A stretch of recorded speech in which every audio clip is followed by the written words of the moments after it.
The stallion slammed against the corral fence, splintering wood as men backed away. Yet one woman stepped closer instead, forcing the largest cowboy in town to hesitate for the first time in years. What did she see that he didn't? The wind cut sharp across Dry Creek, carrying the crack of breaking boards and the low murmur of men already deciding how this would end. The horse circled wild and tight, foam at its mouth, while a man lay in the dirt catching his breath. Lillian Brooks didn't move with the others.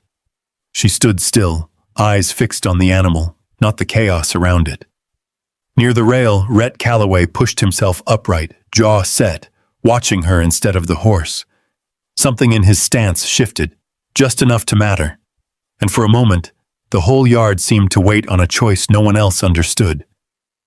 Tell me, would you step forward or walk away? The church bell gave its last slow toll and settled into silence that seemed to hang in the cold air.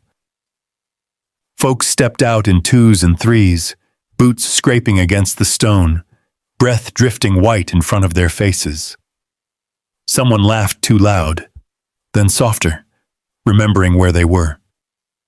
Lillian Brooks waited near the back until the aisle cleared. She always did. It kept things simple. No need to brush past anyone. No need to search for a face that might not be there. When she stepped outside, the wind caught the edge of her coat and tugged it loose. She held it closed with one hand and moved down the steps, steady and unhurried. A couple passed her on the left. The woman leaned close to the man, her voice low, but not low enough. She's still teaching, isn't she? Must be, the man said. 17 years, I hear. They didn't turn. They didn't need to. Lillian reached the last step and set her foot onto the frozen dirt road. For a moment she stood there, letting the crowd drift around her like water around a rock. No one stopped. No one asked where she was headed. She adjusted the cuff of her glove and started down the street. Dry Creek stretched out quiet under a pale winter sky. The general store door creaked open and shut. A wagon rolled by slow, the driver hunched into his coat. Somewhere farther down, a hammer struck wood in a steady rhythm. Then a sharp crack cut through it all. Heads turned. A shout followed, rough and startled, and then the heavy thunder of hooves. Lillian didn't turn right away. She kept walking another few steps, then stopped when the sound didn't fade. It built instead. Wood splintered. A man cursed, the words snatched thin by the wind. At the far end of the street, a makeshift corral had been thrown together out of fresh boards. Inside it, a black stallion circled tight and fast, its body slick with sweat despite the cold. It hit the fence hard enough to rattle the whole structure. Two men stood off to the side, brushing dirt from their coats, trying to laugh it off. "Mean devil," one of them muttered. "Just needs a firm hand," the other said, though he didn't sound convinced. Lillian moved closer, not enough to draw notice, just enough to see. The horse wasn't looking at the Omo. Its eyes moved too quickly, catching on every shift, every sound. Its ears flicked back, then forward, then back again. It wasn't picking a fight. It was searching for a way out. A tall figure stepped up to the rail. He didn't speak, didn't ask for space. He just put a boot on the lower board and swung himself over Rhett Calloway. Even standing still, he drew the eye. Not because he tried to, because there was no place else for it to go. Broad shoulders under a worn coat, hands that looked like they belonged on a plow or a fence line, not idle for long. He moved like a man used to finishing things. Someone said his name. He didn't answer. He took hold of the reins where they trailed and pulled himself up into the saddle in one clean motion. For half a second, everything held. Then the stallion went up. It reared high, front hooves cutting the air, and came down twisting. The movement was quick and exact, not wild but sharp, like it had done this before. Rhett stayed on for one beat, maybe two. Then the horse dropped and spun. Rhett hit the ground hard. The sound carried. A dull thud, followed by the sharp intake of breath from the men watching. The stallion bolted to the far side of the corral, slamming into the boards again, wood groaning under the strain. No one moved at first. Rhett lay flat on his back, staring up at the sky. His hat had come off. One hand shifted, pressing into the dirt, as if testing whether he could move without breaking something. He didn't curse, didn't call for help. After a moment, he rolled to one side and pushed himself up to sit. Slow, careful. He stayed there, head bent, catching his breath. "Hell of a throw," one man said, trying for a grin. Rhett didn't look at him. He reached for his hat, brushed it once against his thigh, and set it back on his head. Then he stood. There was a hitch in his movement, small enough most wouldn't notice unless they were looking for it. Lillian was, but she wasn't watching him. Her eyes had settled on the horse again. The stallion had stopped moving. Not still, not calm, but no longer crashing against the fence. Its sides heaved. Steam rose from its body in the cold. Its head hung low for a second, then jerked up again at a sound that wasn't there. Its ears stayed pinned back. Not anger. Listening for something that hadn't come yet. Lillian's gaze softened, just slightly. Her hand tightened around the strap of the books she carried. She took one small step closer. The horse's head turned. Not toward the men. Not toward the broken board it had nearly forced through. Toward her. For a brief moment, the circling stopped. The breath slowed. The space inside the corral seemed to hold. Then someone laughed behind her. The sound snapped sharp across the yard. The stallion flinched hard, spinning away, hooves striking the dirt again as the panic came rushing back, twice as strong. The boards shuddered under the impact. Lillian stepped back at once. She didn't sigh, didn't shake her head. She only watched until the rhythm returned to what it had been before. Fast, frantic, unheard. After a while, she turned and walked away. Behind her, the men kept talking. The horse kept fighting. And Rhett Calloway stood by the rail, one hand resting on the wood, looking not at the others, but at the place where the horse had gone still. He didn't call her name. He didn't know it yet. But something in that moment had shifted, quiet as a breath in the cold, and it didn't shift back. By Monday, the whole town had found a way to talk about it. The Broken Spur Saloon stayed warm longer than most places in Dry Creek. Stove always fed, coffee always on, even if it tasted like it had seen better mornings. Men came in for one drink and stayed for three. Boots stretched toward the heat, hats tipped low. Rhett Calloway stood near the end of the bar, one hand resting flat against the wood. He hadn't taken his coat off. Dust still clung to the hem from the corral. His hat sat low enough to shade his eyes. Across from him, a man in a clean dark coat didn't bother sitting. Mr. Whitaker. He held himself like someone used to rooms being quiet when he spoke. Gloves tucked under one arm, watch chain glinting when he shifted. "I don't invest in uncertainty," Whitaker said, voice even, not loud, not soft. "And that animal of yours," he paused, choosing the word carefully, "is uncertainty walking on four legs." Rhett didn't answer right away. He picked up the tin cup in front of him, took a slow drink, and set it back down. The coffee had gone cold. "It's one horse," he said. Whitaker's mouth curved, just slightly. "It's a reflection. If you can't manage what's already yours, I have to question what I'm buying into." A chair scraped somewhere behind them. No one laughed. No one spoke. Whitaker stepped closer to the bar, lowering his voice just enough that it felt private, though it wasn't. "There are ways to steady things," he said. "Appearances matter out here more than most care to admit. A man alone with land under pressure and a reputation slipping." He let the thought hang.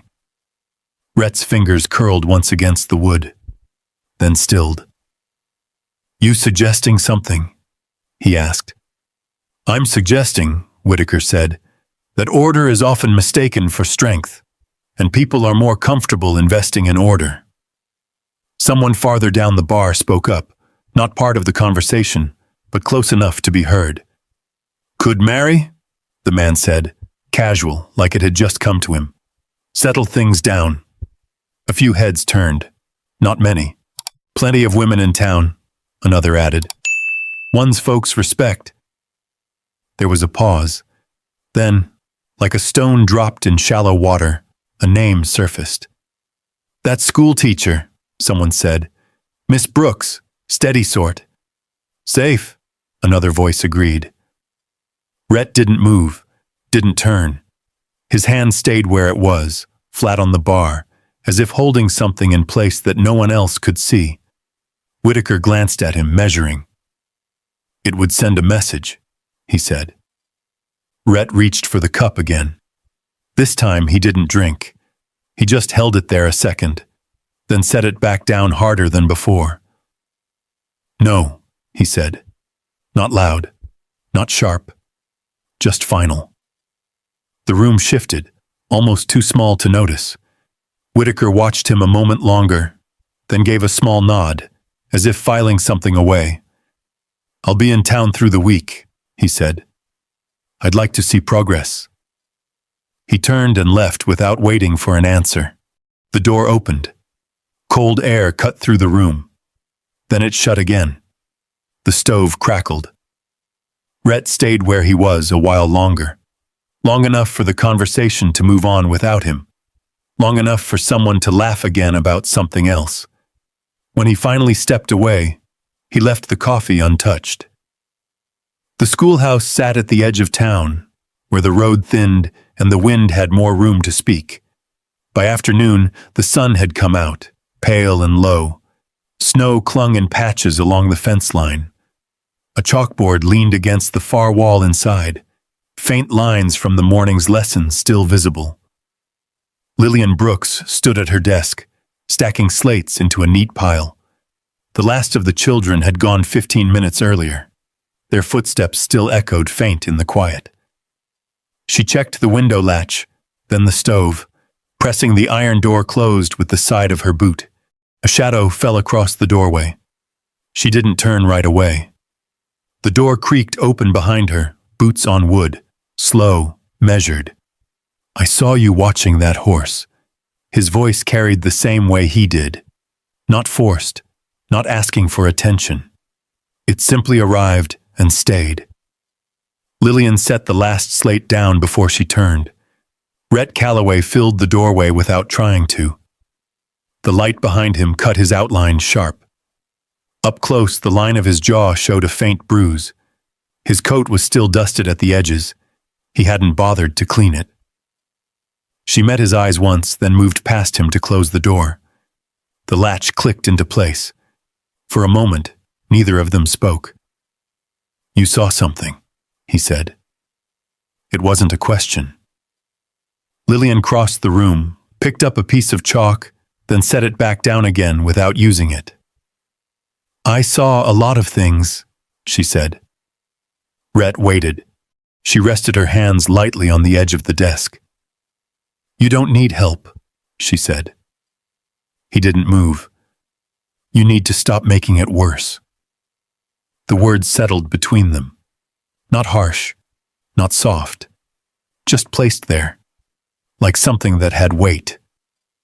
Rhett's gaze didn't leave her face, not searching, not pushing. He nodded once. That was all. No argument, no defense. He turned toward the door. His hand paused on the latch. For a second, it looked like he might say something else. He didn't. The door opened. The cold came in with him. Then he was gone. Lillian stood where she was, listening to his footsteps fade across the dirt. After a moment, she reached for the chalk again. This time she wrote one word on the board. Patience. She looked at it a second longer than necessary, then wiped it away with the side of her hand. Outside, the wind picked up, carrying the faint sound of hammering from somewhere near the corral. By midweek, the sound had become part of the town's rhythm. Boards being replaced, nails driven in, men talking louder than needed, as if noise itself might settle what didn't sit right.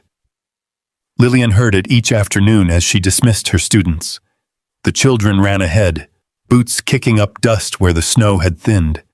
Their voices carried easily, lighter than the ones she heard behind her. She was out there again. Thinks she knows better than men who've worked cattle their whole lives. She just wants folks looking her way. The words shifted shape depending on who told them, but they all circled the same thing. Lillian didn't turn. She pulled her coat tighter, tucked her hands into her sleeves, and walked her usual path past the general store and down toward the narrower road that led home. The corral sat off to the right. She didn't look. Not that day. Not the next. It was still dark when she returned. The sky hadn't broken yet. Just a faint thinning along the horizon. The kind of hour when the town felt empty, as if it had forgotten itself for a while. Her boots made little sound on the packed dirt.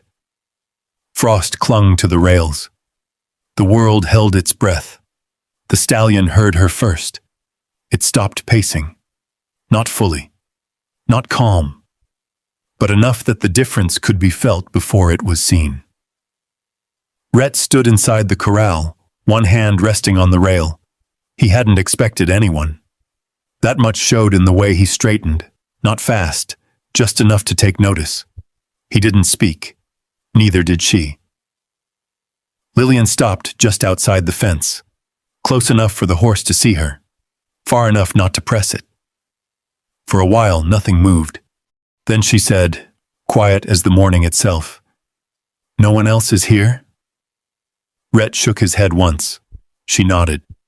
"No one will hear about this," she said. "Not from you." Another nod. "And you don't owe me anything." He hesitated, just for a second. Then, "All right." She studied him a moment longer, not searching, measuring. Then she stepped forward. Rhett moved without being told.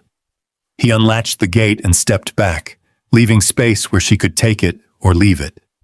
She took it. Inside, the ground was uneven where hooves had torn at it. The stallion shifted, weight rolling from one side to the other, breath visible in the cold. Lillian didn't go straight to it. She angled her body. Not square. Not direct. Her hands stayed low.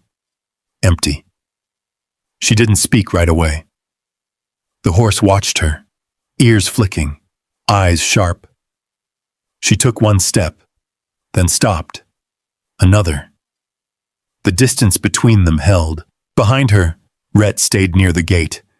He didn't lean, didn't move. He watched, but not the way the others had.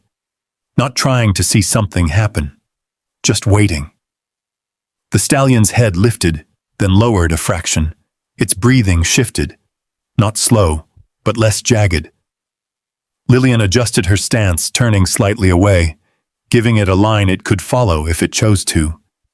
It didn't move closer, but it didn't strike either. Time passed in small pieces. The sky lightened by degrees, gray to pale blue. At one point, the horse tossed its head, stepping sideways, tension rising again. Lillian stilled, did nothing. The moment stretched, then eased. Rhett let out a breath he hadn't known he was holding. He took one step forward. The stallion flinched hard. Lillian didn't turn. She didn't raise her voice. "If you rush," she said, "it remembers." Rhett stopped where he was. For a second, it looked like he might say something. Explain. Defend. He didn't. He stepped back. The change came almost at once. Small. But there. The horse's ears shifted forward, then back again, but not pinned. Its body loosened, just enough to notice. Lillian moved again. Slow, measured. This time, the stallion followed with its eyes without moving its feet. That was enough. After a while, she stepped back. No signal, no conclusion. Just the end of what could be done that morning. She turned toward the gate. Rhett opened it before she reached it. He didn't speak, didn't ask questions. She stepped out, brushed a bit of dirt from her glove. "For now," she said, "you stand still more than you act." He nodded. "And you don't bring anyone else?" "I won't." She held his gaze a moment longer, then gave a small, almost unnoticeable nod, and walked away. The next morning, she came back, and the morning after that. They didn't speak much, sometimes not at all. Rhett learned where to stand, when to move, when not to. He learned that silence wasn't empty. It carried weight. He learned that the horse watched everything, not just hands, not just movement, but intention. One morning, frost thick on the rails, the stallion stood still long enough for Rhett to reach out. His hand hovered near its neck. The horse tensed. Rhett didn't touch it. He pulled his hand back. Lillian saw it. She didn't say anything. But when she turned to leave, her steps slowed just slightly, as if something had shifted again. Not in the horse, in him. The change held for 3 mornings. Then the wind turned. It came down from the hills without warning, sharp and dry at first, then carrying weight behind it. By late afternoon, the sky had gone the color of old tin, the kind of sky that pressed low and made a man look up whether he meant to or not. Folks in Dry Creek noticed. Doors closed earlier, lanterns lit before their time. A wagon creaked faster than usual past the general store, the driver snapping the reins like he could outrun weather. Out at the corral, Rhett checked the rails twice. The boards were new in places, old in others. Nails hammered in quick over the past few days held, but not deep. He tested a post with his hand. It shifted just enough to matter. He set his shoulder against it and pushed. It held, for now. The stallion circled inside, slower than before. Not calm, but no longer throwing itself at every sound. It watched him when he moved, watched the wind when it rattled the fence. Rhett pulled his coat tighter and stepped back. He didn't expect her, not in weather like this. But as the light thinned and the first sting of sleet hit the ground, he saw a shape at the far end of the yard. Lillian. She didn't hurry, didn't call out. She came through the gate like she always did, quiet, certain. Rhett stepped toward her, stopped himself halfway. "The storm's turning bad," he said. "I can see that," she answered. Her eyes had already moved past him, to the horse, to the fence, to the space where things could go wrong. The stallion shifted, head high now, breath sharp again. The wind hit the boards, and they answered with a low groan. Lillian stepped closer to the rail. Not inside. Not yet. "It'll push him," she said. Rhett nodded. "I'll keep him in," he said. She didn't answer that. The first crack of thunder rolled across the sky.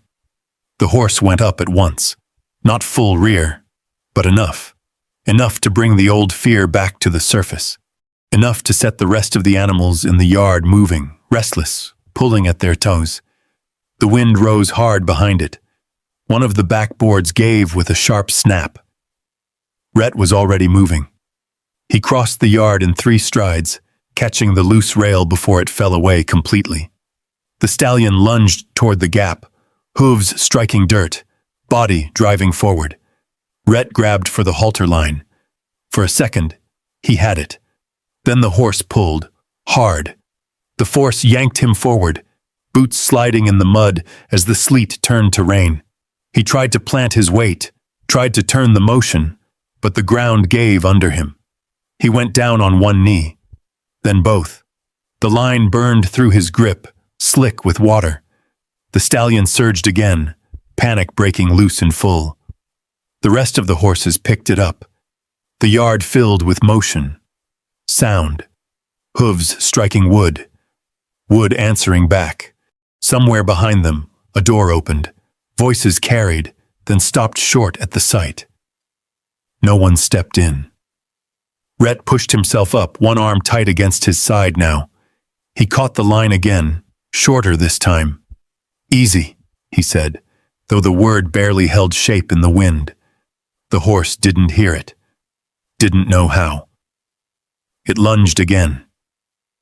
This time, the pull took Rhett off his feet completely. He hit the ground hard, shoulder first. The breath left him in a short, sharp rush. For a second, everything narrowed. Sound pulled away. Rain hit his face, cold, real. The line slipped from his hand. The stallion broke free of the rail and swung wide into the yard, dragging what was left of the fence behind it. Rhett tried to rise, didn't make it past his knees. The world had gone loud again, too loud. Hooves, wind, wood cracking somewhere in the dark. Then something changed. Not the storm, not the sound. Something inside it. Lillian stepped forward. She didn't run, didn't call out. She moved into the space the horse had taken, boots sinking into the churned ground, coat soaked through in seconds. Her hands stayed low at her sides. She didn't look at Rhett, didn't look at the others watching from the edges. Only the horse. "Stand," she said. The word didn't fight the storm. It slipped through it. The stallion turned, not fully, but enough. She took another step, not straight on, angled, giving it a path that wasn't a corner. "Stand and listen." Her voice stayed the same, low, even. The horse's head jerked once, then slowed. Its front hooves struck, then held. Breath still fast, but no longer breaking. Lillian stopped where she was. She didn't reach for it. Didn't close the space. She waited. The storm pressed in around them. Rain drove harder. The loose board dragged at the horse's side, knocking against it with each small movement. Rhett pushed himself upright, one hand in the mud. He stayed where he was. Didn't move closer. Didn't speak. The stallion shifted again. Smaller this time. Its head lowered just a fraction. Lillian moved her hand then. Not to touch. Just enough to change the line between them. The horse followed. One step. Then stopped. The rest of the yard began to settle around that. Other horses slowed. The sound broke apart into smaller pieces. Not gone, but no longer running together. After a while, Lillian reached for the trailing line. Slow, careful. She took it without pulling. Just held. The stallion didn't fight. Not this time. When the storm finally passed, it did so all at once. The rain softened. The wind dropped. The sky opened just enough to show a thin line of fading light. The yard stood broken but quiet. Rhett got to his feet. He didn't brush the mud from his coat. Didn't check the fence. He looked at her. She stood with the line in her hand, breath steadying, hair loose from where it had been pinned. Water ran from the edge of her sleeve. She didn't look back at him. Not yet. Morning came thin and pale, like the land wasn't sure it wanted to wake. The storm had passed, but it left its mark. Mud packed hard where hooves had torn it up.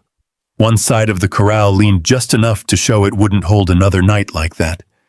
A broken board lay half buried near the gate, its nails bent clean out. Men gathered anyway. They always did after something worth talking about. Boots lined the edge of the yard. Hands rested on hips, on belts, on nothing at all. They spoke low at first, then louder as more arrived. Rhett stood near the rail, his coat dry now, but still stained along the sleeve. His shoulder sat stiff under the fabric. He hadn't said much since dawn. Someone stepped up beside him and clapped a hand against his back. "Looks like you finally broke him," the man said, nodding toward the stallion. The horse stood inside the corral, head low, not tied, not pressed into any corner. Just there, breathing steady. Rhett didn't answer right away. He watched the animal a moment longer. Then he said, quiet but clear, "No, I didn't." The man beside him frowned, like he hadn't heard right. "What's that?" Rhett turned, just enough. "I didn't break him," he said again. The yard settled, not silent, but close. A few men shifted. Someone cleared his throat. The kind of small sounds people make when something isn't going the way they expected. Rhett stepped to the side. Not much, just enough that she could be seen. Lillian stood a few paces back, near the edge of the yard. Her dress still carried dried streaks of mud along the hem. Her hands were folded, not tight, just resting one over the other. She hadn't come forward with the others. She hadn't tried to stay hidden either. The space between her and the crowd held. "She did it," Rhett said. No flourish, no explanation. Just the truth, set down plain. Eyes moved, some fast, some slow. They settled on her in pieces, like they didn't quite know how to look all at once. Lillian didn't lower her gaze, didn't step forward. She simply stood where she was. From somewhere near the back, a small voice broke through. "She did," a boy said. One of her students, hat clutched in both hands. "I saw." No one laughed. A man near the fence took off his hat, rubbed the brim once against his sleeve, then put it back on. Another shifted his weight, looking down at the ground as if it might offer something easier to face. It wasn't loud. It wasn't grand. But something in the yard loosened. The kind of thing that had been held too long without anyone naming it. Lillian turned before it could become more. She walked past them, boots leaving faint prints in the drying mud. No one stepped in her way. No one called after her. Rhett watched her go. He didn't follow. Not yet. By evening, the talk had reached every corner of Dry Creek. The general store, the back table at the saloon, even the narrow porch outside the post office where old Mr. Tally kept his chair. Each telling was a little different, but they all came back to the same place. She had stepped into something no one else would, and it had listened. Rhett waited until the lamps were lit. Then he walked to the edge of town. The schoolhouse sat quiet, windows dark. The wind softer now, carrying only the faint smell of damp wood and earth. A light showed from the small house just beyond it. He knocked once. No answer. He waited. Knocked again. This time, footsteps came. The door opened just enough for her to stand there, framed by lamplight. Her hair had been pinned back again. A clean apron replaced the one she'd worn in the storm. She didn't step aside. "What is it?" she asked. Rhett held his hat in his hand. "They want this to look proper," he said. Her expression didn't change. "Then it's not," she answered. The door stayed where it was, not closing, not opening further. Rhett nodded once. He looked past her for a moment. The small room behind her. A table. A cup set near the edge. A folded cloth. Nothing out of place. "I won't use you," he said. "Not for that." She studied him, long enough that the silence had time to settle between them again. Not empty. Not easy. "Good," she said at last. "Then don't ask me like that." He didn't. Not right away. The night stretched, quiet, steady. He shifted his weight once, the movement pulling at his shoulder. He didn't hide it this time. I stood there, he said, at the saloon, while they said your name. She didn't look away. I didn't stop them, he added. No, she said. You didn't. The words weren't sharp. They didn't need to be. Rhett let out a breath. I won't stand quiet again. That was all. No promise tied to it. No bargain. Just a line drawn. Lillian held his gaze a moment longer. Then she stepped back. Just enough. The door opened wider. Not an invitation. Not quite. But not a refusal either. Outside, the night settled fully over Dry Creek. The wind moved through the fence lines, softer now, like it had said what it came to say. Rhett remained on the threshold. He didn't step inside. He didn't need to. Not yet. Out past the last fence, the wind settled into something softer, brushing along the hills like it had finally found its way home. The stallion stood quiet in the dim light. No rope on him. No weight forcing him still. Just a choice made, held, and trusted. Lillian didn't rush what came next.